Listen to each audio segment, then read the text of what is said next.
Al-Fatihah. Bismillahirrahmanirrahim.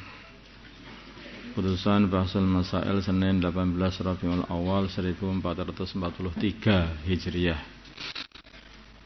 25 Oktober 2021 Masehi. Masalah mahram sepersusuan. Ada seorang wanita sebelum menikah, ia mempunyai pekerjaan sebagai ibu susuan. Ada orang yang menyusui bayi-bayi. Selang beberapa masa ia menemukan jodohnya dan menikah. Pertanyaan, wanita ini harusnya ada apa-apa. Bagaimanakah status anak yang maksudnya terus suaminya itu mati atau perceraian, kemudian dia nikah lagi gitu loh maksudnya ini. Bukan seorang wanita ini seorang perawan yang menyusui, enggak. Ini kalau orang itu enggak punya susu kalau enggak punya suami. Jadi mestinya begitu ini pertanyaannya. Gitu kan ya. Jadi seorang wanita itu dia itu biasa menyusui orang lain. Anak-anak bayi-bayi begitu. Kemudian suaminya mati atau dia bercerai dengan suaminya itu, kemudian nikah lagi. Pertanyaan, bagaimanakah status anak yang telah disusui oleh si wanita tadi bagi suami barunya? Nah, ini benar-benar tersebut. Apakah menjadi mahram atau tidak? Jadi hakikatnya ya anak susuannya wanita tadi itu ya sebetulnya seperti anaknya sendiri. Nah, kalau nanti dia nikah lagi sama laki-laki lain, ya laki-laki itu jadi jadi bapak tirinya. Nah, mahram artinya. Bukan bapak angkat ya, bapak tiri. Angkat dengan tiri itu beda. Jadi seperti suaminya ibunya, walaupun itu ibu susunya. Seperti suaminya ibunya sendiri. Jawab, menjadi mahram bagi suaminya, tapi dengan syarat, yaitu si suami sudah dukhul pada istrinya tersebut. Kedua, sudah memenuhi persyaratan rodok, yaitu masalah rodoknya. Yang insya Allah ya jelas sudah memenuhi kalau dia itu memang pekerjaannya sebagai tukang nyusui anak bayi. Sudah memenuhi persyaratan rodok, diantaranya yaitu wanita yang menyusui sudah berumur 9 tahun.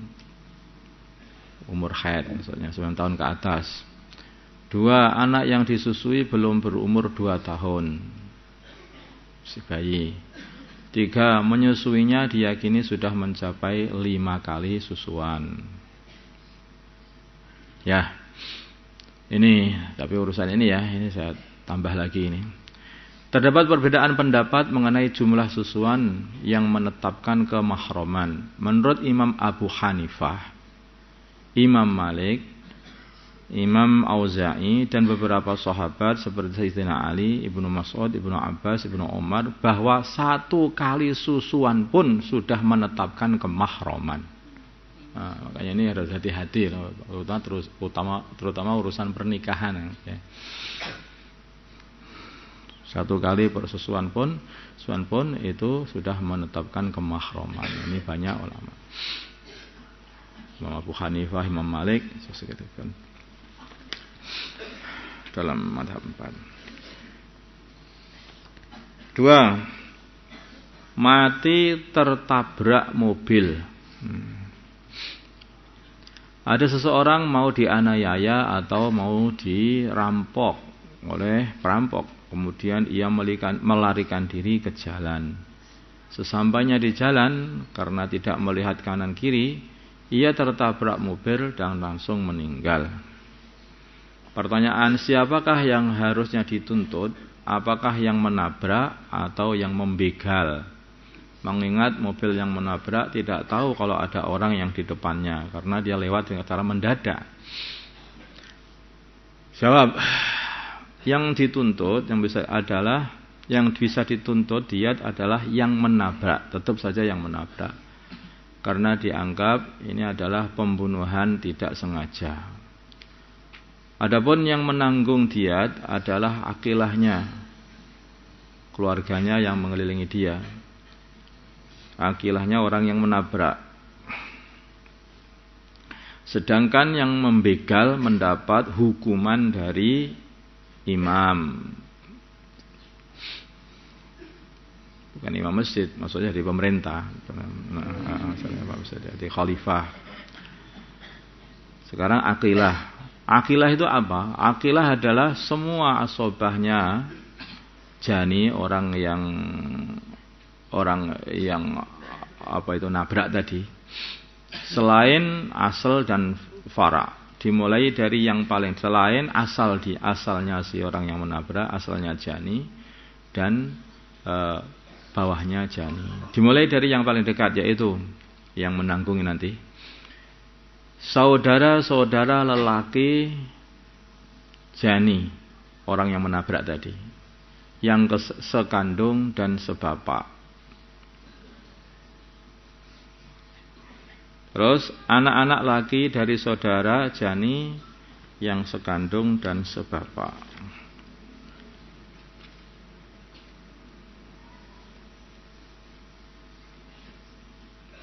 Ini belum, ini yang sebapaknya belum. Ya enggak apa-apa lah. Saudara-saudara laki-laki jani yang sebapak.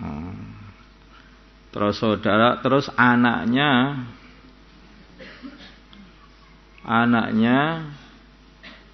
saudara laki-laki yang sebapak. Dia harusnya begitu. Dia ada yang sekandung, ada yang sebapak begitu.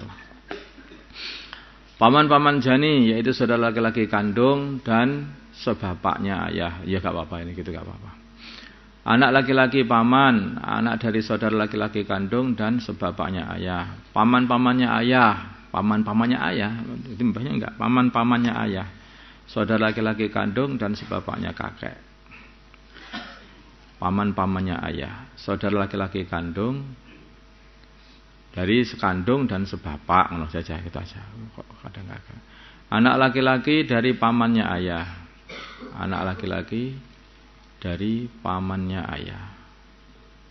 Kalau masih hidup, ya. Nah, paman-paman kakeknya. Siapa paman-pamannya kakeknya? Iya, kalau masih ada lah ini, saudara laki-laki kandung dan sebapaknya. Ini sampai ke atas itu, semua yang saudara. Akhirnya itu saudara dia, saudara bapak dia, saudara kakek dia, saudara buyut dia, saudara canggah dia, saudara itu semuanya itu yang menanggung. Dan anak-anaknya semuanya. Kalau ada. Ini tambahan lagi, anak-anak lelaki dari pamannya, nanti banyaklah itu. Terus mu'tik, yaitu orang yang memerdekakan jani kalau dia dulunya itu budak. Terus asobahnya mu'tik, nah itu sama saja tadi. Asobahnya mu'tik tadi, kanan kiri tadi. Saudaranya itu semuanya, saudaranya dia, saudaranya bapaknya, saudaranya, terus saudara laki terus sampai ke atas. Terus mu'tiknya ayahnya, lalu tambah lagi nanti terus saudaranya. Asobahnya orang yang merdekakan ayah. Nah, ini enggak udah dibaca aja lah. Ini terlalu banyak dah. Sekali ketiganya juga enggak begitu paham paling nanti katanya. Kalau nanti siapa nanti biar dituliskan aja kalau memang pengennya ini. Karena ini enggak ada itu seperti mu'tik di sini, ini juga sudah enggak ada. Karena enggak ada yang asalnya budak di sini ya sudah. Adapun pembayaran diat khata, diberi tenggang waktu. Nah, belum tambah lagi ya. Kalau semua asobah tersebut tidak ada, maka pindah ke Baitul Mal. Yang menanggung nanti Baitul Mal. Kalau Baitul Mal tidak ada, maka pindah ke jani itu sendiri. Adapun pembayaran diat khata diberi tenggang waktu sampai 3 tahun bagi akilahnya. Yang kaya setiap tahunnya membayar seukuran setengah dinar, 1.050.000 kira-kira sekarang ini. Adapun akilahnya itu mutawasid, sedengan orang cukup begitu saja, maka setiap tahunnya dia menanggung seukuran 1/4 dinar, yaitu 625.000. Sebetulnya ini juga ada hikmahnya ya, agama membuat seperti ini. Yaitu hikmahnya itu supaya orang itu rukun sama keluarganya itu. Jadi satu keluarga itu ada yang punya masalah, yang harus nanggung masalah seperti itu, maka saudara-saudaranya kanan kiri itu semuanya ikut urunan untuk menyelesaikan masalahnya saudaranya atau keponakannya itu tadi, atau saudara-saudara sepupunya. Bagi jani sekarang, bagi orang yang menabrak tadi, wajib menunaikan kafarah, yaitu satu, memerdekakan budak muslim kalau ada. Kalau tidak ada, maka puasa 2 bulan berturut-turut, tidak boleh putus, hanya istighfar, puasa taubat. Orang yang obat yang mengandung alkohol. Bagaimana hukum alkohol yang digunakan untuk campuran obat-obatan? Jawab boleh. Karena alkohol sendiri ini ya kita melihat atau mengambil pendapatnya ulama yang mengatakan bahwa alkohol itu adalah suci, yang najis itu adalah khamr. Alkohol ini bukan enggak najis, yang najis itu khamr, minuman yang memabukkan itulah yang najis, whisky, bir dan sebagainya itu, cap tikus. Apa itu minumannya wong sini loh, cap tikus. Nah, yang seperti itu najis. Nah, bagaimana dengan alkohol? Alkohol itu tidak najis. Kalau alkohol najis, ya berarti kita nggak boleh makan pisang, nggak boleh makan anggur, ya dah, nggak boleh makan mangga, itu mengandung alkohol. Najis itu. Jadi bukan alkoholnya, itu yang najis itu ya khamrnya, itulah namanya.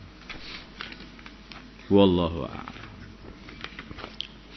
Dan alkohol sendiri itu, kalau alkohol sudah dipisahkan dari alkohol murni begitu, atau ada campuran air sekian persen atau 90%, 80% kan, itu alkohol seperti itu biasanya bukan untuk diminum, itu dibuat untuk campuran minyak wangi, dibuat untuk pembersih luka, dibuat untuk seperti itu. Dan itu bukan minuman, itu mendemi, bukan mendemi, itu ngeracuni, malah itu racun. Itu bahaya. Kadang-kadang ada satu obat-obatan yang hanya bisa dicairkan itu dengan alkohol. Kalau dengan air nggak mau larut, tapi kalau dengan alkohol bisa larut, bisa cair. Ada beberapa zat yang itu mengandung obat. Nah, masalah sandal hilang di tempat selamatan, konduren, kondangan. Ada seseorang pulang dari suatu perkumpulan selamatan, ternyata sandalnya sudah tidak ada di tempatnya, tetapi di dekatnya ada sandal yang mirip dengan miliknya, dan ia yakin bahwa itu adalah sandal orang lain. Mungkin itu tukeran. Nanti kalau diteruskan yang seperti ini, nanti kalau dia datang bawa motor, kemudian motornya hilang, kok di sandingnya itu ada motor yang mirip, di bawah. Jadi repot ini. Pertanyaan, bolehkah ia mengambil sandal tersebut? Ya jelas tidak boleh, sandalnya orang kok diambil. Itu namanya maling, dicuri sandalnya, akhirnya mencuri sandalnya maling. Dua maling saling mencuri namanya. Allahumma shalli ala sayyidina Muhammad wa ala sayyidina Muhammad wa ala sayyidina Ibrahim wa ala ali sayyidina Ibrahim wa ala sayyidina Muhammad. Allahumma arham sayyidina Muhammad, Allahumma ighfir li sayyidina Muhammad, Allahumma asih alif baina qulubihim wa sayyidina Muhammad, Allahumma ansur wa sayyidina Muhammad, Allahumma sallallahu ala sayyidina Muhammad nabiyil ummi. Alhamdulillah.